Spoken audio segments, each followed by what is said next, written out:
देखिए, क्वेश्चन आपको पूरा समझ में आएगा, बस देखेंगे तो, नहीं देखेंगे तो नहीं समझ में आएगा।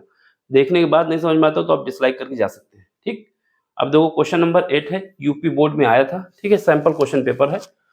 इसमें क्या है, हमारे पास एक नाभिकीय अभिक्रिया दी गई है। अभिक्रिया के विषय में बताया गया है कि A प्लस बी जाके क्या बनता है, C प्लस डी बनता है। इसके बाद इस अभिक्रिया में एक ऊष्मा निकलती है। ऊष्मा की इक्वेशन भी हमको दे दी गई है कि इस समीकरण के द्वारा हम ऊष्मा की इक्वेशन बताएंगे, ठीक? अब आपसे कह रहा है कि ये जो दो क्रियाएं हैं, एक ये है और एक ये है। इन अभिक्रियाएं में आपको ये बताना है कि किसमें ऊष्मा का शोषण हुआ है और किसमें ऊष्मा निकली है। यानी ऊष्मा शोषण का मतलब है ऊष्मा को हमको देना पड़ा, और ऊष्मा छेपी का मतलब है कि ऊष्मा वहां से निकल आई है, ठीक है? तो चलो, इसके लिए हमारे पास इनकी सबके इक्वेशन के द्रव्यमान भी दिए गए हैं। अगर हाँ इनका द्रव्यमान न दिया हो तो याद रखना भी होगा, तब इक्वेशन जब हमारा क्वेश्चन टफ हो जाता है। अगर ये द्रव्यमान सब याद रखने हो तो टफ हो जाता है। फिलहाल ये क्वेश्चन में आपको दिए जाते हैं, ठीक? क्वेश्चन पेपर में इनकी वैल्यू दी होती है, ढूंढना होता है। वैसे तो पहले ही प्रश्न दे देते हैं, अगर नहीं देंगे तो फिर तो आपको याद रखना होगा।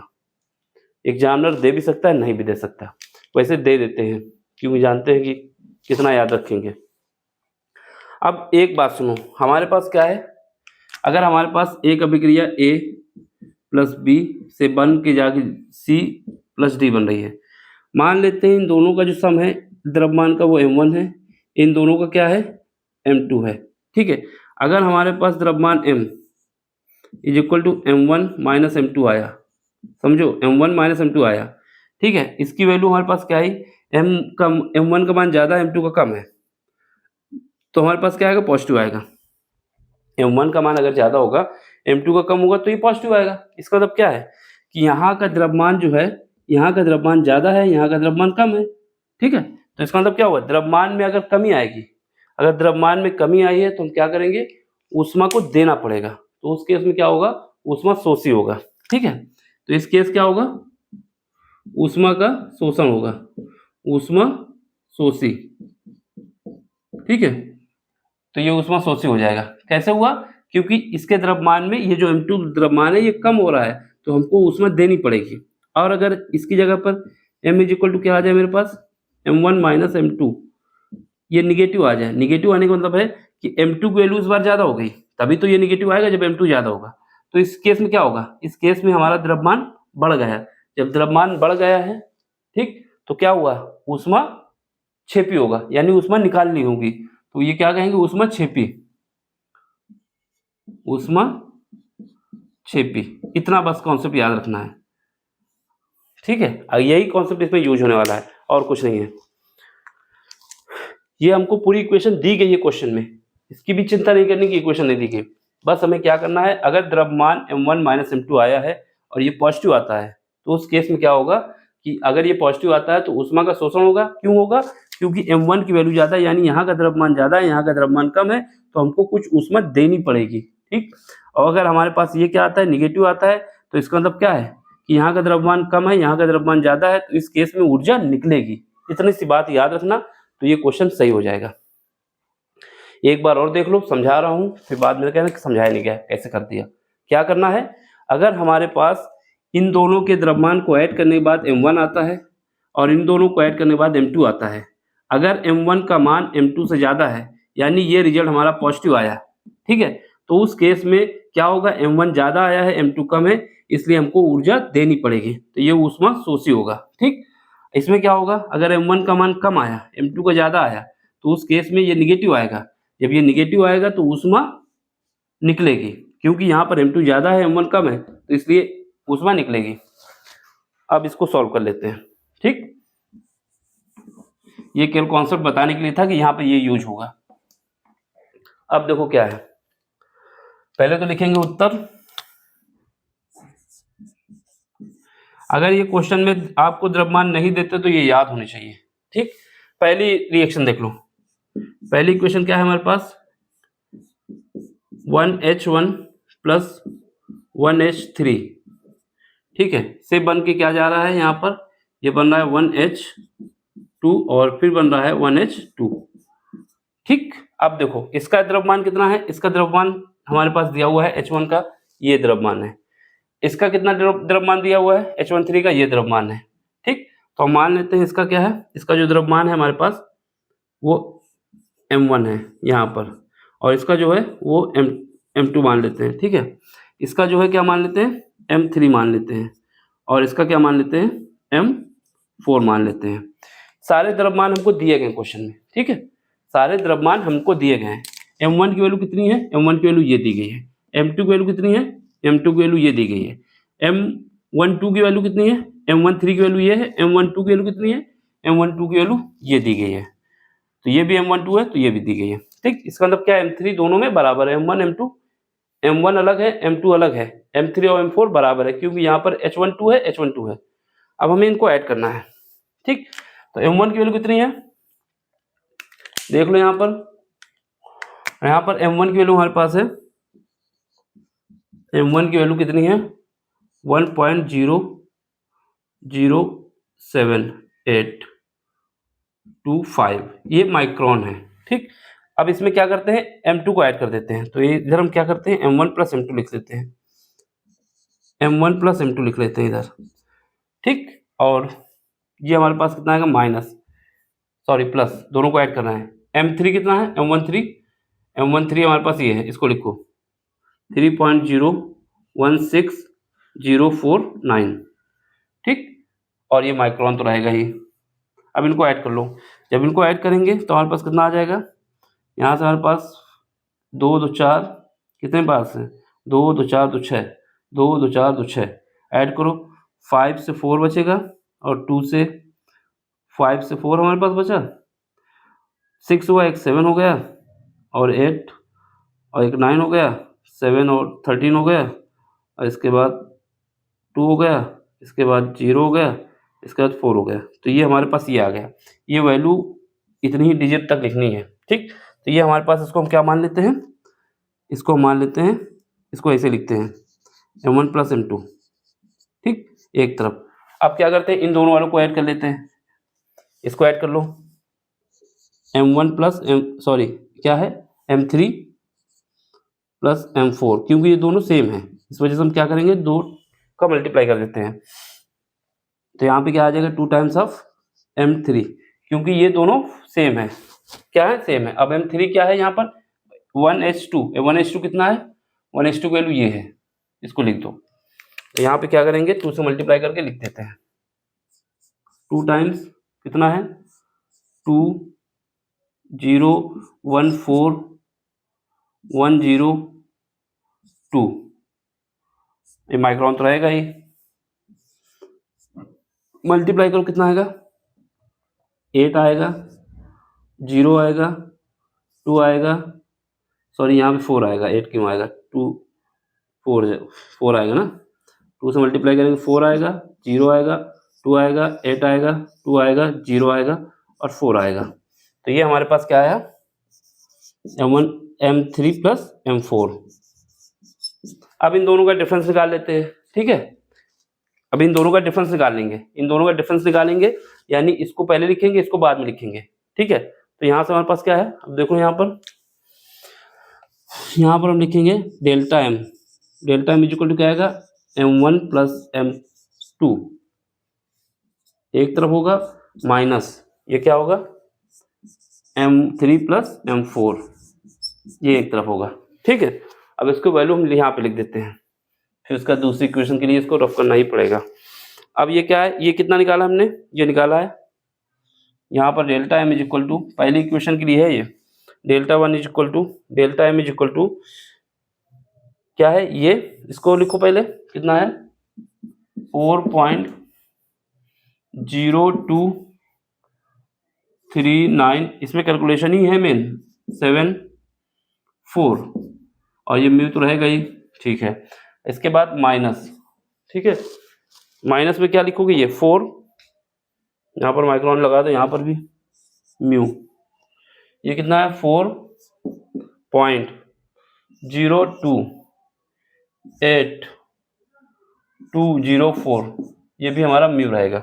अब इसका डिफरेंस निकाल लो, जब डिफरेंस निकालोगे कितना आएगा, 4 से 4 जाएगा तो 0 आएगा, 7 से 7 बचेगा, फिर यहाँ पर 9 से 7 बचेगा, फिर यहाँ पर 3 से 8 करने का मतलब है 3 है यहाँ पर और यहाँ पर 8 है, तो यहाँ पर इसको कैरी देना पड़ेगा हमको। तो ये कितना हो जाएगा, ये हो जाएगा 13 से 5 बचा, और इसके बाद यहाँ पर कितना आएगा, यहाँ पर हमारे पास 2 है, 2 को इसको जब कैरी देना पड़ेगा तो यहाँ पर हमको ये वैल्यू ज़्यादा है, ये वाली वैल्यू ज़्यादा निकल रही है, ये कम है। ठीक है, कैसे देख लो, यहाँ पे क्या है 4.0239 और यहाँ पे क्या है 4.02, यहाँ पे 3 आया, यहाँ पर 8 आया है, इसका मतलब ये ज़्यादा है, तो इसको हम ऐसे लिखेंगे। ठीक है, तो ये माइनस हमारे पास रिजल्ट आएगा, कितना आएगा ये भी बताना पड़ेगा, इस वजह से इसको घटाना ही पड़ेगा, तो इसमें हम घटा देते हैं। तो यहाँ से क्या है, यहाँ 4 है और यहाँ 7 है, तो यहाँ 7 लिखो,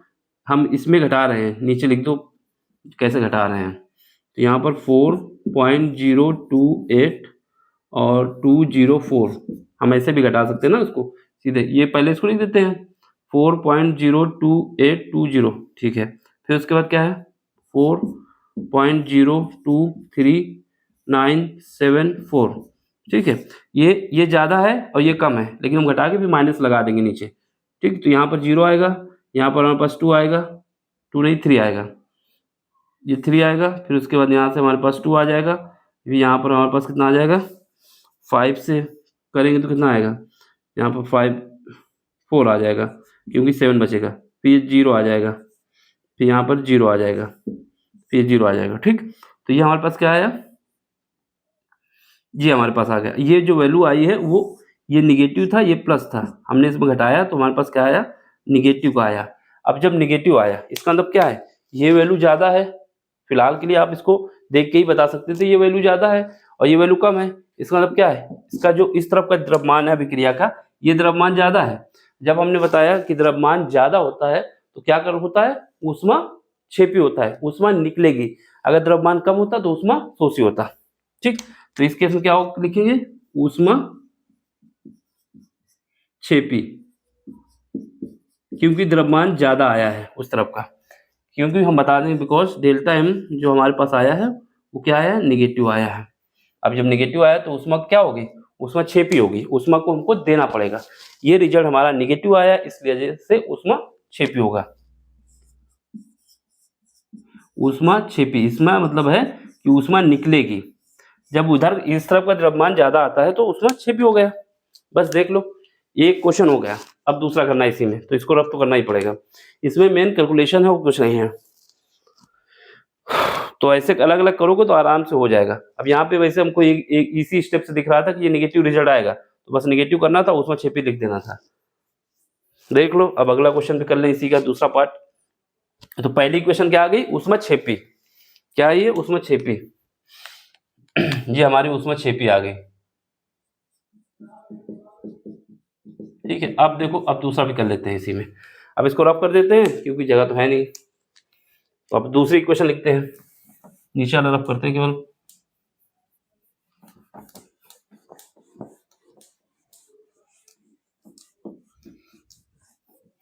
डेल्टा एम हमेशा याद रखना है, डेल्टा एम जो आएगा इस तरफ की अभिक्रिया माइनस इस तरफ की अभिक्रिया, लेफ्ट हैंड साइड की अभिक्रिया माइनस राइट हैंड साइड की द्रव्यमान, सॉरी अभिक्रिया नहीं, लेफ्ट हैंड साइड की अभिक्रिया का द्रव्यमान माइनस राइट हैंड साइड की अभिक्रिया का द्रव्यमान।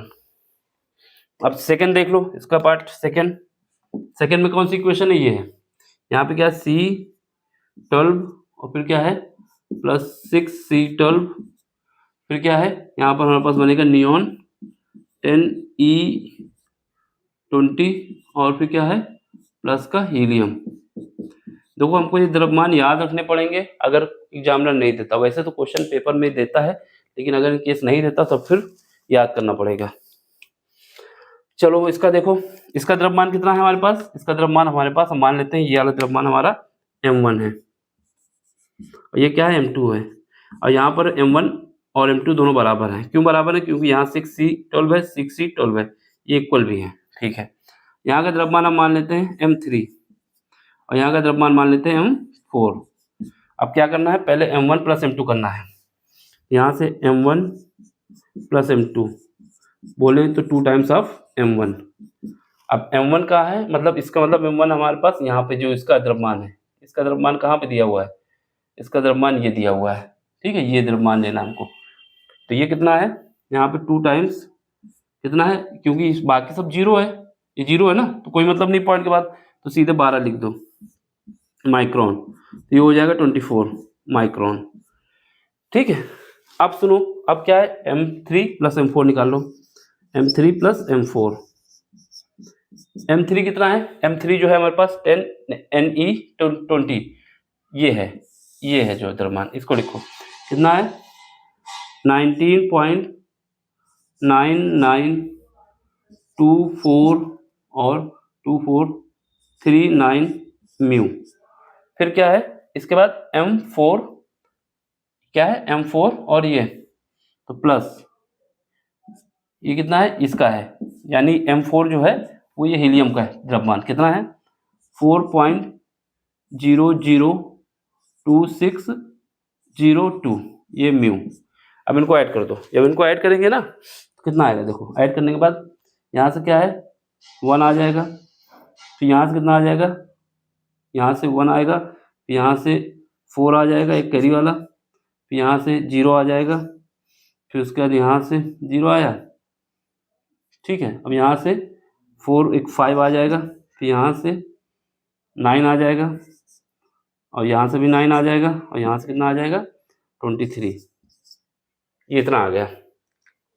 अब देखो ये 24 है और ये 23 है, इसका मतलब क्या आएगा, इस बार इस तरफ वाली अभिक्रिया ज़्यादा है, इसका द्रव्यमान ज़्यादा है, इसका कम है, तो अब यहाँ पर लिख देंगे, तो सिंपल से देखने में लग रहा है, इसलिए delta M is equal to क्या आएगा M1 प्लस M2 एक तरफ माइनस M3 प्लस M4 एक तरफ, तो M1 कितना आया है, M1 प्लस M2 कितना आया है, M1 प्लस M2 24 आया है, 24.0000 माइक्रोन लिख सकते हैं, जो भी लिखना है। यहाँ पर ये कितना आया है, ये इतना आया है 2 2 4 2 6 2 2 4 2 6 तक। ये कितना आया है, ये हमारे पास आया 23.995041। ठीक है, ये हमारे पास आया है। अब इसको देखो, यहाँ पर 23 है, यहाँ पर 24 है, तो जाहिर सी बात है क्या आएगा, डेल्टा में हमारा पॉजिटिव आएगा, पॉजिटिव आएगा, डेल्टा में क्या आएगा पॉजिटिव आएगा, डेल्टा में पॉजिटिव आया। अब इसका मतलब क्या हुआ, यहाँ का द्रव्यमान हमारा, यहाँ का द्रव्यमान जो है, यहाँ का द्रव्यमान कम है, सॉरी ज़्यादा है, और यहाँ का द्रव्यमान कम है, तो इस केस में क्या होगा, जब द्रव्यमान कम होता है तो हमको ऊर्जा देनी पड़ेगी, तो ये जो था ऊष्मा क्षेपी था और ये ऊष्मा शोषी हो जाएगा। अब क्या है, ऊष्मा हमको देनी पड़ी है, तो ये जब पॉजिटिव आ गया तो क्या हुआ ऊष्मा शोषी, इसका मतलब ऊष्मा शोषी, सॉरी ऊष्मा क्षेपी, क्योंकि ऊर्जा, हाँ शोषी, इस बार ऊष्मा देनी पड़ी, सॉरी ऊष्मा शोषी, तो वो केस था ऊष्मा क्षेपी का, ये केस है ऊष्मा शोषी का, समझ गए। ये हमारे पास बस इसका यही आंसर है। एक बार समझो, अगर हमारे पास अभिक्रिया में यहाँ का द्रव्यमान, इन दोनों का द्रव्यमान इन दोनों के द्रव्यमान से ज़्यादा आता है, यानी डेल्टा हमारा पॉजिटिव आता है, तो इसका मतलब यहाँ का द्रव्यमान ज़्यादा है, यहाँ का द्रव्यमान कम है, तो उस केस में क्या होगा कि हमको द्रव्यमान देना पड़ेगा, तो ऊष्मा का क्या होगा शोषण होगा, यानी ऊष्मा हमको देनी पड़ेगी। और अगर यहाँ का द्रव्यमान कम है और यहाँ का द्रव्यमान ज़्यादा है, तो उस केस में क्या होगा, द्रव्यमान मतलब द्रव्यमान हमारा यहाँ का ज़्यादा है, यहाँ का कम है, तो उस केस में ऊर्जा निकलेगी, तो ऊष्मा क्षेपी हो जाएगा, और जब ऊष्मा का शोषण होगा तो ऊष्मा शोषी हो जाएगा। यही दो कॉन्सेप्ट है और इसमें कुछ नहीं है। कुल मिलाकर हमें क्या याद रखना है, अगर ऊष्मा क्षेपी की पूछता है कि ऊष्मा क्षेपी है कि ऊष्मा शोषी है, तो हम क्या करेंगे, इस तरफ की अभिक्रिया के द्रव्यमान को ऐड करेंगे और इस तरफ की द्रव्यमान को ऐड करेंगे, फिर दोनों का डिफरेंस निकालेंगे, और डिफरेंस क्या निकालेंगे, यहाँ का लिखेंगे माइनस यहाँ का लिखेंगे। अगर ये हमारा पॉजिटिव आता है तो उस केस में क्या होगा कि इस तरफ का द्रव्यमान हमारा ज़्यादा है, इसका मतलब क्या है ऊष्मा शोषी होगा, उस तरफ हमको ऊष्मा देनी पड़ेगी। ठीक है, और अगर हमारा इस तरफ का द्रव्यमान कम आता है, इस तरफ का ज़्यादा आता है, तो ऊष्मा निकलेगी, यानी ऊष्मा क्षेपी होगा। इसका स्क्रीनशॉट ले लो, पहले वाले का भी पीछे करके स्क्रीनशॉट ले सकते हैं। ठीक, अब अगले क्वेश्चन में अगले लेक्चर में मिलेंगे। सिंपल से क्वेश्चन है, ये तो पूरा वैल्यू दिए होती है, बस हमको अरेंज करके निकालना होता है, और इसमें तो इतना आसान कर दिया कि अभिक्रिया भी आपको बता दी, नहीं बताता तो हमको वही कॉन्सेप्ट लगाना पड़ता है जो हम आपको बता रहे हैं। ठीक, अब अगले लेक्चर में अगले क्वेश्चन में मिलेंगे। समझ में आया तो लाइक करें, शेयर करें, सब्सक्राइब भी करें और दोस्तों तक पहुँचाएँ। Thank you for watching.